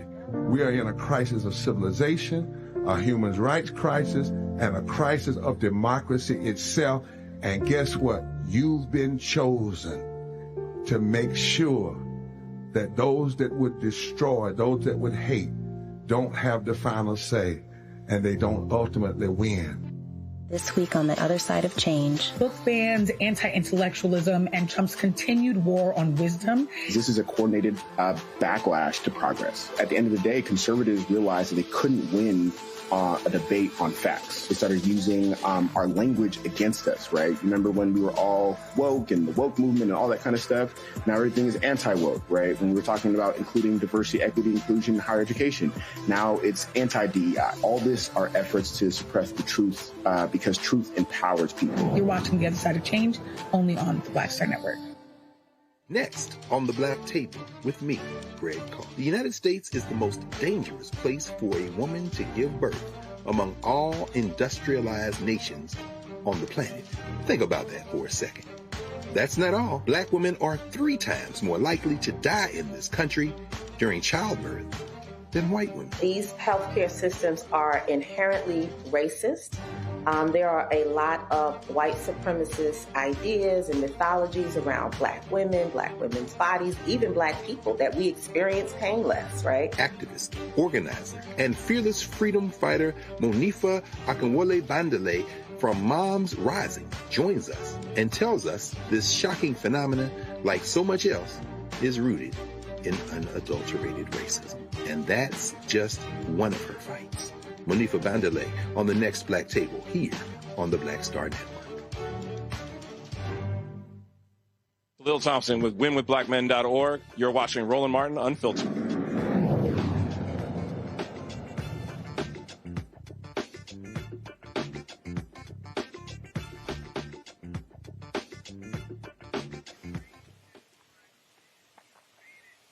A federal judge has ordered the release of hundreds of people swept up in a controversial immigration crackdown in Illinois. U.S. District Judge Jeffrey Cummings says more than 600 people arrested under Operation Midway Blitz must be granted bond by noon on November 21st. Attorneys for the plaintiffs say the government detained more than 3,000 people between June and October during the ICE-led operation. Cummings ordered the Department of Justice to review all remaining arrests and have a list by November 19th. A spokesperson for the Department of Homeland Security says ICE operations in the Chicago area are expected to continue. Now, keep in mind, the head of the Border Patrol was slapped down by a federal judge who said they lied to the court. They lied about their reasoning for tossing tear gas. What we are seeing, without a doubt, Zachary, we are seeing these thugs, and we said this before the election, and Donald Trump said himself that they were going to let law enforcement do whatever the hell they want to, and that's what we're seeing. He's now sending federal law enforcement into Charlotte. He's expanding this. He is saying to these people, y'all can do whatever y'all want, when y'all want. You don't have to worry about any repercussions. I got you. And it makes no sense that these people that have been given extensive powers, extensive funding, are allowed to violate the civil liberties of Americans. And it is going to be a true test of the courts, who have continuously kowtowed to Donald Trump, who have continuously given in to every single whim, wish, and demand. If they're going to blatantly disobey the law as American citizens sue, as American citizens raise their voices, American citizens continue to fight back against the abuses that we and our fellow Americans are facing at the hands of ICE and the whole entire detention process. I'm amazed that this has been able to go on as far as it has, and that there are not as many judges, like as what we're seeing in Chicago, willing to stand up and willing to do what is right. It's going to make it all the way to the Supreme Court, and I'm really waiting for that day to see how they're going to rule, because it's really going to let us know the truth. Like that's like the finest line, the bottom line. If they're not willing to protect the blatant abuses of the everyday people, then we really do not have any hope. Larry, pure and simple. These people, their behavior is shocking, stunning, it's thuggish, it's despicable, and that all describes Donald Trump. Yeah, this whole situation with ICE is actually, Roland, was quite predictable if you understand history of authoritarianism throughout the world. This is just one step in the many when you have individuals controlled by the government, wearing masks, grabbing whoever they want without any repercussion and disappearing them. And in the case in this administration, sending them to parts of the world where they only speak the same language. And so this will increasingly happen, Roland, unless Americans stand up, and it just not at the ballot box. You can't, if we don't stand steadfast now, then the doors will really fly off the hinges, and we're going to be in serious trouble. We talk about, historically in terms of disappearing people, and here in the United States, these facilities they're being placed in, we're hearing that the conditions are deplorable. People aren't getting their medication, et cetera. But ultimately, not only in terms of authoritarianism, but if you understand how white supremacy works here in the United States historically and throughout the world, then all of this makes sense because it's all rooted in this. And for those other groups that voted a few months ago and thought, and you hear them now, I never thought it was me. That gets to my point about white supremacy and also anti-blackness in the United States, that we have to pay for the mistakes other people have made based on the fact that they thought that none of these troubles would knock on their door. Yeah, I mean, and they are letting them run amok, and he is treating federal law enforcement like it's his personal security force, Rebecca. Exactly what we told people was going to happen. We've had presidents who were career politicians. We've had presidents who were former military officials. We even had presidents who were slavers. Currently, we have a president who is a mobster. We have a president who does criminal activity using even as an elected official. But here's the thing that folks really need to pay attention to. Is last week, Steve Bannon told a crowd of people that if this president's administration doesn't maintain power and keep power in 2026 and 2028, all of them, including Steve Bannon, are going to prison. And guess what? The reason why he said that is because he understands the criminal activity that they are now associated with. Look, I'm an attorney, but I'm no one's attorney who is watching this broadcast. I will say for education purposes is that if you are at work and you're doing criminal activity, you still could be held liable, criminally liable for that criminal activity. Don't let this president confuse you or fool you. You can go to prison if you are committing felonies and if you are breaking the law. Look, under every regime that we've seen where they have been engaged in criminal activity, there were Nuremberg trials. There was an accounting for what happened. And so people have to understand this. It may be sweet right now, but it won't always be sweet. And so if you are involved in an administration that is doing things that may not be on the right side of the law, you're really going to have to think about the personal consequences in your future. Well, listen, these people are showing us who they are. And I just hope people understand that that these ICE officers, first of all, let's be real clear. And this is the other thing that jumps out, Larry. We don't even know who the hell these people are. We don't know if they are oath keepers. We don't know if they are Proud Boys. We don't know if they're bounty hunters. We have no idea who the hell these people are masquerading as law enforcement.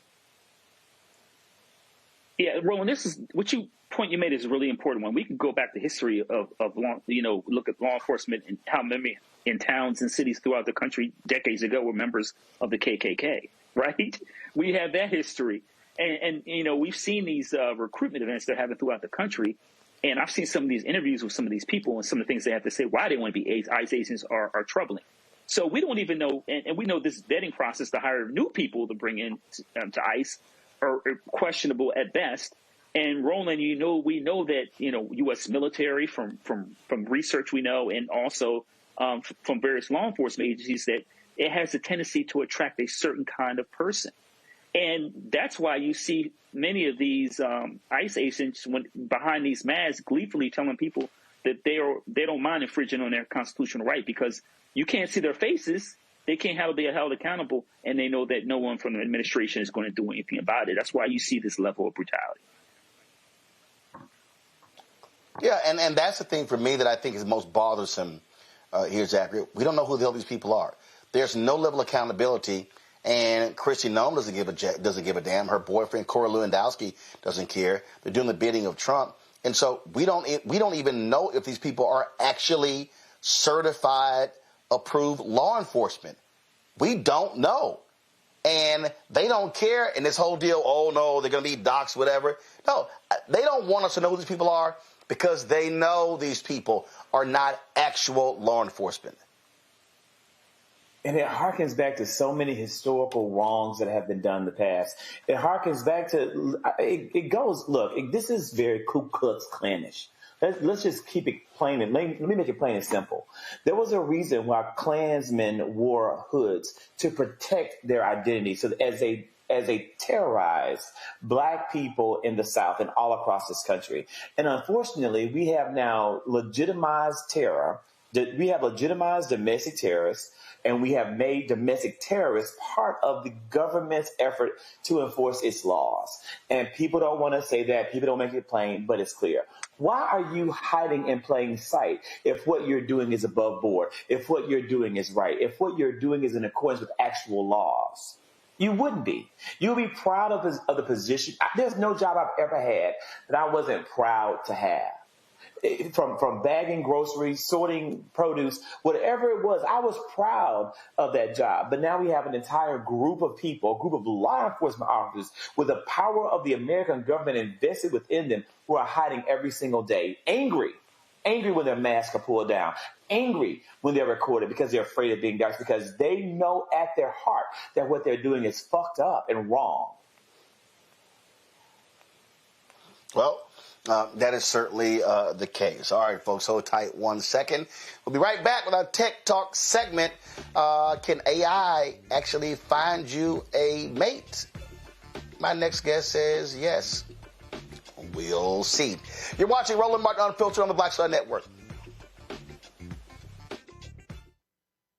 This week on the other side of change. Book bans, anti-intellectualism, and Trump's continued war on wisdom. This is a coordinated backlash to progress. At the end of the day, conservatives realized that they couldn't win a debate on facts. They started using our language against us, right? Remember when we were all woke and the woke movement and all that kind of stuff? Now everything is anti-woke, right? When we were talking about including diversity, equity, inclusion, higher education, now it's anti-DEI. All this are efforts to suppress the truth because truth empowers people. You're watching The Other Side of Change, only on the Black Star Network.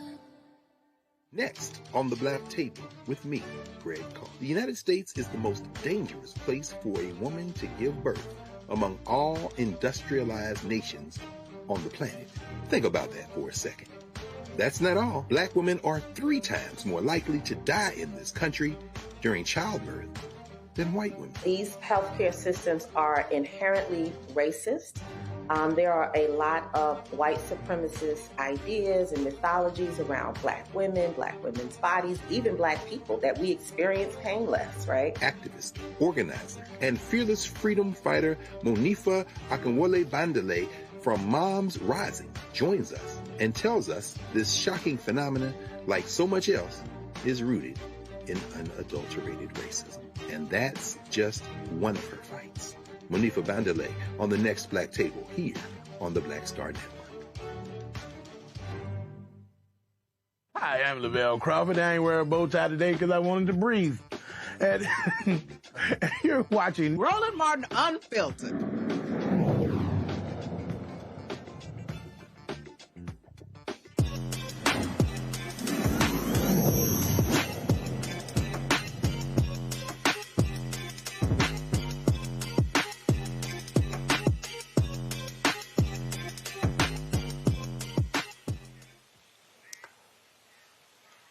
Millions of black professionals are actively seeking meaningful relationships, yet they seem to be facing difficulty in finding partners who are serious about commitment. Well, in response, one black entrepreneur has combined dating with artificial intelligence to create a platform designed to match individuals focused on marriage. Love Upfront is the first healing-first AI-empowered dating app that prioritizes deep connections over superficial aspects of dating by eliminating the need to swipe. John Graham, the founder and CEO of Upfront, joins us from Dallas. John, glad to have you on the show. Okay, so when you say eliminating the need to swipe. What does that even mean? That's right. We've eliminated swiping. Instead of putting people into proximity or even the position to endlessly swipe off surface level aesthetics and superficiality, we are algorithmically matching our members based on their needs, not only their preferences, but ultimately their readiness and relationship readiness and what they need to heal through. And ultimately what's ideal for them to be in a long-term, healthy, and sustainable relationship. Okay, so when you say what they need to heal through, that's right. Okay, what is that? Yeah, I'll back you up. So we are approaching this, number one, as a community health crisis. Fact of the matter is we have been in position as the highest marital rate in the country between 1866 and 1978. Between 78 and today, we are now the least married, hovering around 30%. That is not... Okay, first of all, when you say we, you mean African Americans? I mean black folks in America. Okay, got it. Yes, sir. Got it. Go ahead. Right. So then you factor in, all of the concerted efforts to break up the black family over the past 60 years, whether that's social engineering, whether that's policy. And then you factor in the 600 years of epigenetic trauma that we still have yet to heal through. There's a lot of factors working against successful and healthy relationships in our community. That being the case, we are cognizant that a lot of the derailers of healthy relationship today are because people have not healed through, whether it be childhood trauma, environmental traumas, relational or even professional traumas. And then they're expected to be put into a dating market, pick people that look pleasing to the eye, and hope that their brokenness doesn't meet somebody else's brokenness, and then expect a healing outcome. So we start with healing first. Our AI has been trained in 8 different psychological frameworks of Black psychology, Black history and cultural nuance. And Langston and Zora are the guides and companions that we've trained to now usher you through a 30-day healing/coaching journey before you ever get access to potential connections or matches.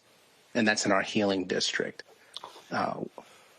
Okay, so you mentioned Langston and Zora. So does your algorithm or your AI model actually require the folk to actually read their stuff? I'll curious because I remember you mentioned the culture there. I mean, so let's say if you're somebody you care about Black history and Black culture, does your models allow that if there's somebody, they might be cute but they ain't got no historical understanding, are they kicked out?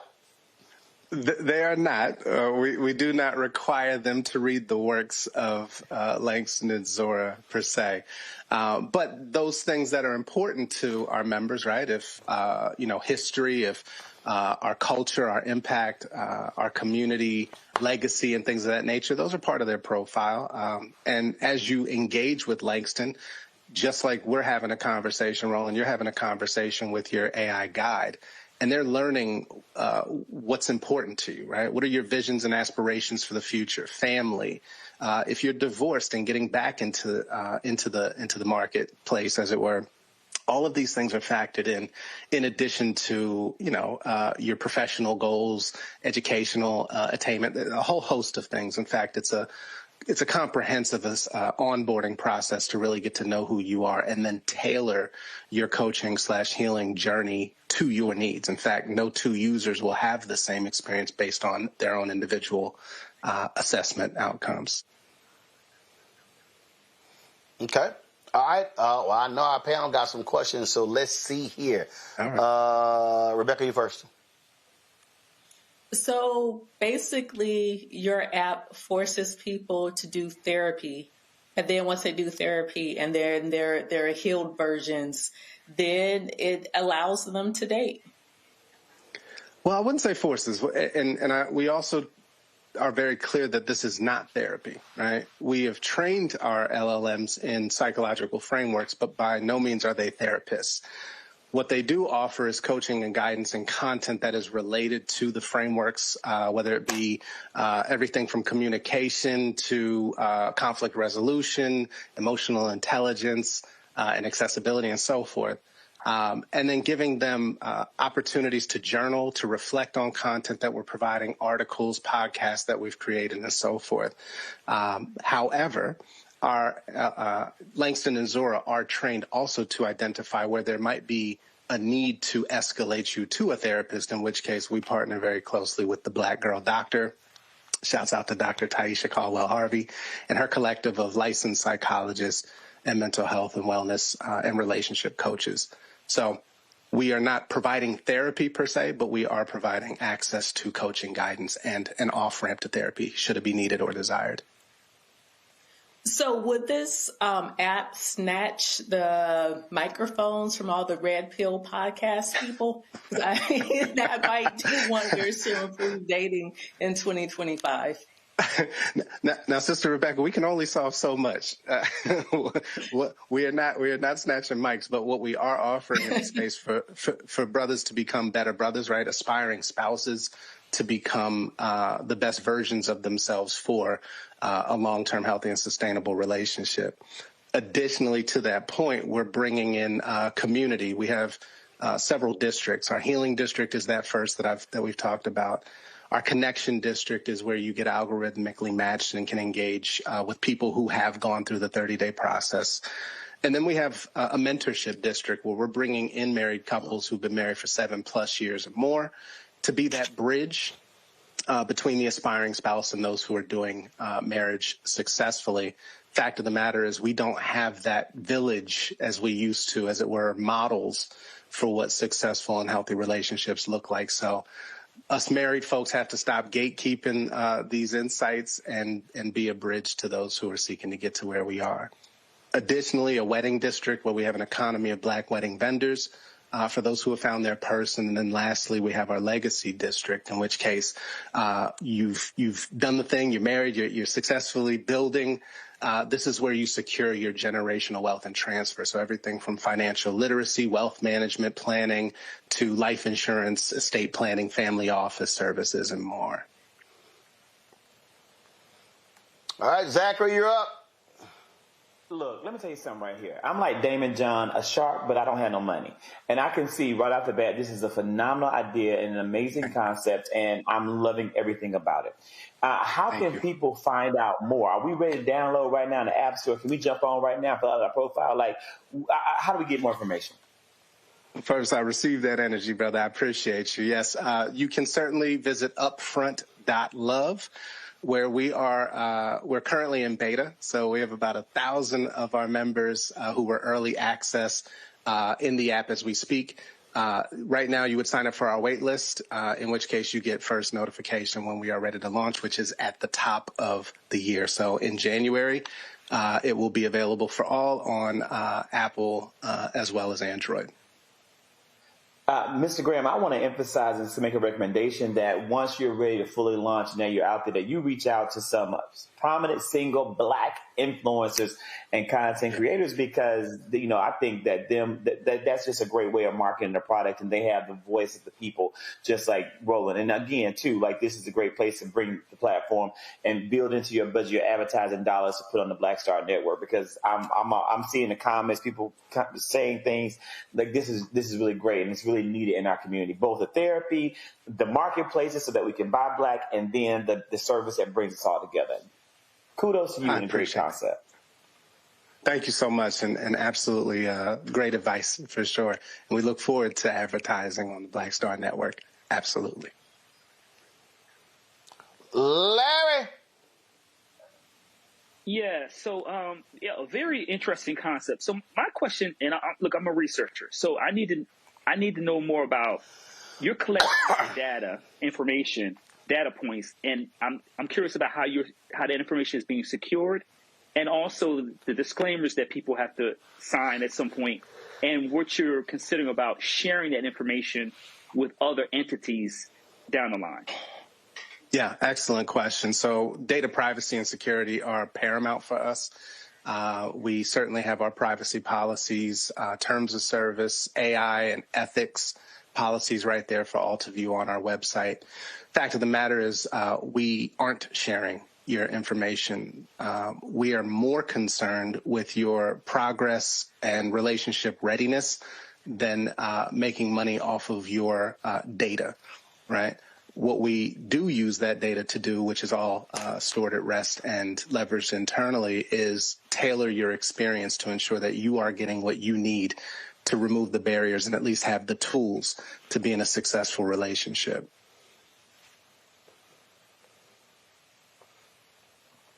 All right. Well, I appreciate it.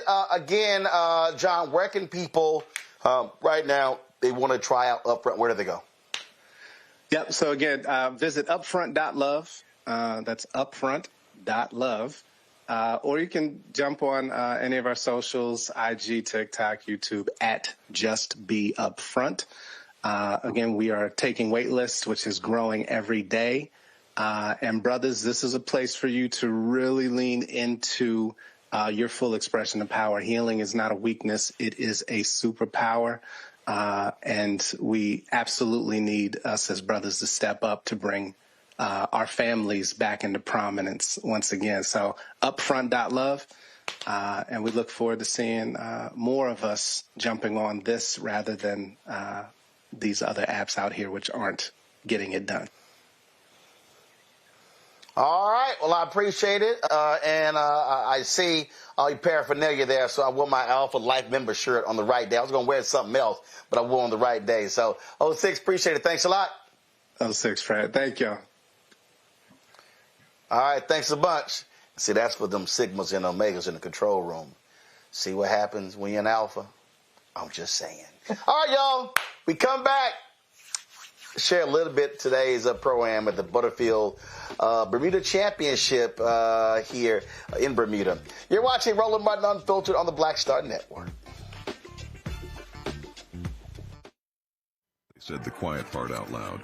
Black votes are a threat, so they erased them. After the Supreme Court gutted the Voting Rights Act in 2013, Republican legislatures moved fast. New voter ID laws, polling place shutdowns, purges of black voters from the rolls.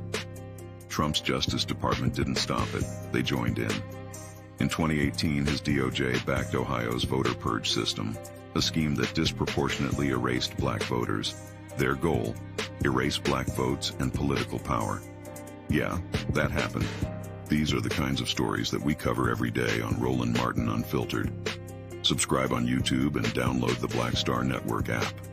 Support fact-based independent journalism that centers African Americans and the issues that matter to our community.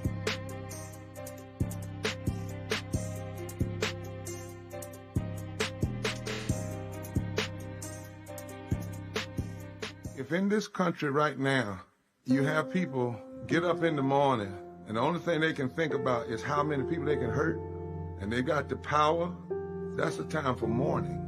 For better or worse, what makes America special, it's that legal system that's supposed to protect minorities from the tyranny of the majority. We are at a point of a moral emergency. We must raise a voice of outrage. We must raise a voice of compassion. And we must raise a voice of unity. We are not in a crisis of party versus party. We are in a crisis of civilization, a human rights crisis, and a crisis of democracy itself. And guess what? You've been chosen to make sure that those that would destroy, those that would hate, don't have the final say, and they don't ultimately win. This week on the other side of change. Book bans, anti-intellectualism, and Trump's continued war on wisdom. This is a coordinated backlash to progress. At the end of the day, conservatives realized that they couldn't win a debate on facts. They started using our language against us, right? Remember when we were all woke and the woke movement and all that kind of stuff? Now everything is anti-woke, right? When we were talking about including diversity, equity, inclusion, higher education, now it's anti-DEI. All this are efforts to suppress the truth because truth empowers people. You're watching The Other Side of Change, only on the Black Star Network. Hey, I'm Mark Morial, President and CEO of the National Urban League, and I'm watching Roland Martin Unfiltered.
All right, folks, as I said, since Monday, I've been here in Bermuda at the Butterfield Bermuda Championship. The tournament starts tomorrow. Tee off, 7 a.m. My man Cameron Champ, Texas A&M graduate, is in that first group. So, man, Cameron, damn, couldn't be like that 11 o'clock group. But I'll be out there to check them out. Today, at the Pro-Am, we had the opportunity to play with a couple of professional golfers. It was a fabulous, fabulous time playing with them. Now, before we started, so we roll up there, and they were preparing these oven pizzas, and the brother happened to be an alpha. He's from Gary, Indiana. Gary Johnson, and he was out there with his daughter, and so I had a chance to chat with him. Check this out. All right, so Amani, just tell folks who you are. Amani Pete's owner of Amani's Cookie Company in Bermuda. I ship worldwide, 47 countries, 19 locations, 163 flavors of cookies. I also make cupcakes, cakes, cheesecakes, and brownies. I started this business when I was 16 years old, and I am #baking with autism. And you said the only autistic entrepreneur? That what you said? In this country and in black skin, yes. In here. Okay. All right, and how's it going? Going great. All right, then. These are your products right here. Decca chocolate chip and chocolate toffee cookies. All right, then. I grabbed the Decca of chocolate, so. What were your thoughts on that? Well, I haven't eaten it yet. Haven't eaten it yet. Oh. So, we'll ask the pro what he thinks. How's the cookie? How's the cookie? Very good. All right. I'm going to grab another one. Yeah, I can tell you're enjoying it. All right, folks, if y'all want more information, here's a QR code. Baking with Autism. All right. All right, folks. So as we were playing, they had a number of vendors there who were out there. A system who makes lemonade and a bunch of different, a popsicle company. But I ran across this young brother. He's an autistic man, young man. He was there with his dad. We pulled up. His dad heard my voice and recognized me. And check this out. He's a successful entrepreneur with his own baking company.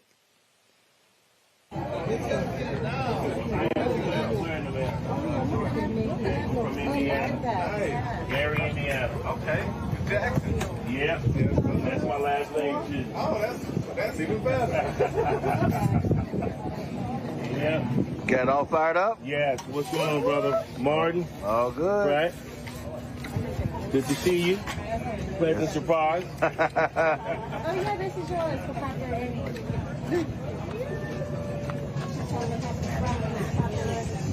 So you got a Gary, Indiana? Gary, Indiana. Yes, indeed. I've been here 22 years. Ah. Yeah, my wife is Bermudian. Okay. Oh, Jackson, you guys didn't get to go. Oh, you like baby. What they do about outside? I don't know exactly. All right, so I've been meeting some great folks here, so I'm going to have a lot more stories to share with you tomorrow right here on Roland Martin Unfiltered from Bermuda. Let me thank Zachary, Rebecca, and Larry for being on today's panel. Thank you so very much. I appreciate y'all being on today's show. Thanks a bunch. Hey, folks, don't forget, we have conversations that other people are not having. We have factual base conversations, great experts, people who know what they're talking about, and we want to do more of this. Your support is absolutely important for us to do so. So please join our Bring the Funk fan club. If you want to join us, please do so by going to using our various ways to contribute. Of course, you want to do it via Cash App. Use a Stripe QR code. You see it right here in the bottom left-hand corner. This is also for credit cards. That same QR code. Go to PayPal, R Martin Unfiltered, Venmo's RM Unfiltered, Zelle, Roland at RolandSMartin.com, Roland at RolandMartinUnfiltered.com. Checks in money order. Make it payable to Roland Martin Unfiltered, P.O. Box 57196, Washington, D.C.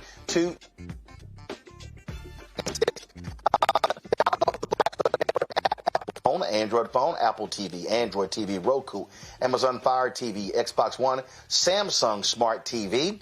Be sure to get our Roland Martin Unfiltered swag.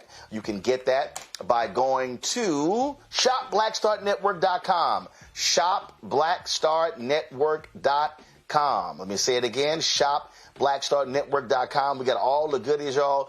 We got our T-shirts, our hats, our mugs, man, all that good stuff right there on the website. And so I want y'all to check it out. Again, we've got some amazing stuff. Also, support the black-owned products. Support these black-owned companies. You see their products. All these products you see on my desk there, these are black-owned companies, man. You talk about some fantastic stuff. And so we want y'all to support those companies. These companies are black-owned companies. They do crossword puzzles, backpacks. We got skincare. We got, man, all sorts of stuff. And, again, it's some really, really great stuff that we have there. And so we want y'all to support those black-owned companies. You got, of course, birthdays coming up. You got today, my nephew Chris is his birthday. Today, his 18th birthday, man. I let man turn 18. But again, you got birthdays that you can actually, gifts that you can actually give. You got that. I mean, you've got all sorts of stuff you can give. Christmas is coming up, and so again, we want you to support these black